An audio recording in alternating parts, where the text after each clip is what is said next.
Жаңаөзендегі оқиға бұрын соңды тарихымызда болмаған дейді зиялы қауым. Еліміздің беткес тұр азаматтары барша халықты бірлікке, ынтымаққа, сабырлыққа шақырып отыр.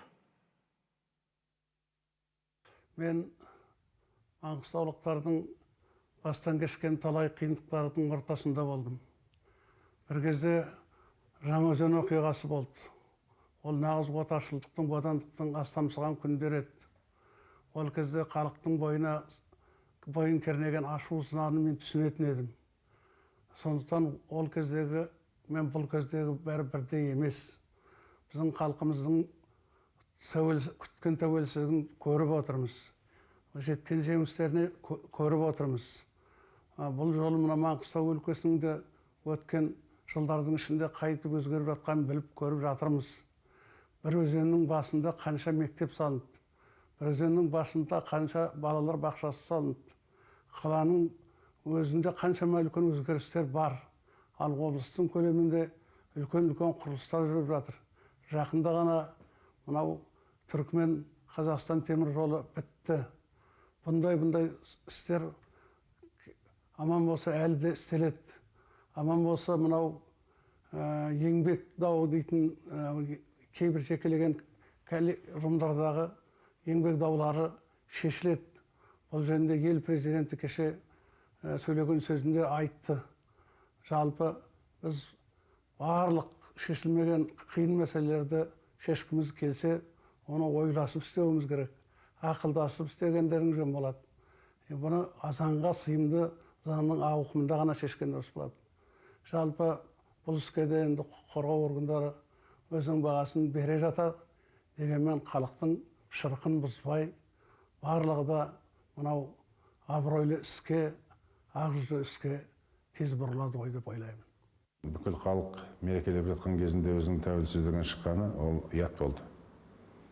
Әрине бұл жерде көре алмаушы кейбір шетелдегі саяси күштер де осыған араластырма деп мен ойлаймын. Өйткені дәл сол күні, сол мезетте осындай істеу қандай қажеттілігі барады. Қазақ халқы бұрыннан өзі сабырлы, байыппен қимылдайтын халық, сондықтан Жаңаөзендегі жағдайға байланысты менің айтарым, азғырушыларға ермеу керек, сабырлық сақтау керек, сөйтіп барлық мәселені бейбіт жолмен шешу керек. Біз қазағымыз бірлікпен күштіміз, өзі аз халықпыз. Ол бірлігімізді біз күнделікті көзіміздің қара несіне сақтап отыруға тиістіміз. Ал енді сонымен қатар біз осы 20 жылдыққа өзіміздің тәуелсіз Қазақстанның халқымыздың бірлігін әлемге паш етеміз деп отырдық. Паш етіп те жатырмыз. Ал енді соның ішінде мынандай бір адам көңіліне сыймайтын нәрсе болғаны бізге көңілімізде дұрыс шықпай отыр. Ал енді осы жерде мен ойлап отырмын, бүкіл мемлекетте тура ақпарат бару керек, бүкіл халыққа, бүкіл әлемге, кейбір осы бұқара ақпарат құралдарда ойбай, анау бопты, ойбай, мынау бопты деп жан-жаққа тараптымыз. Еш жаққа тараған жоқ бұл. Бұл бірақ қана қаланың проблемасы, бірақ қана сол ұжымның проблемасы. Ол проблеманы әрине әкімшілік бар, сол компанияның басшылары бар, сол жердегі прокуратура бар, заңды түрде қоғамдық ұйымдар бар, партиялар бар. Сол жерде ол мәселені шешу керек. Жаңаөзенде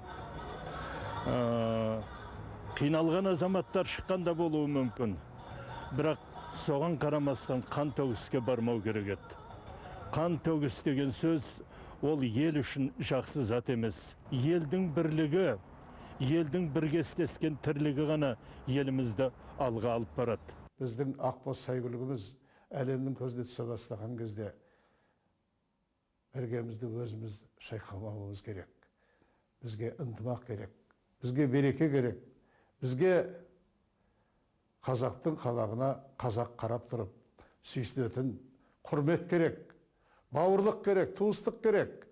Ол үшін ең парасатты дүние ұлттық биікке көтеріліп, ұлттық тұрғыдан сабырға жүгінетіндей ақылға ерік беруіміз керек деп ойлаймын. Жастарға сырттан келген біреулердің үгіт насихаты өтеді ғой деп ойлаймын.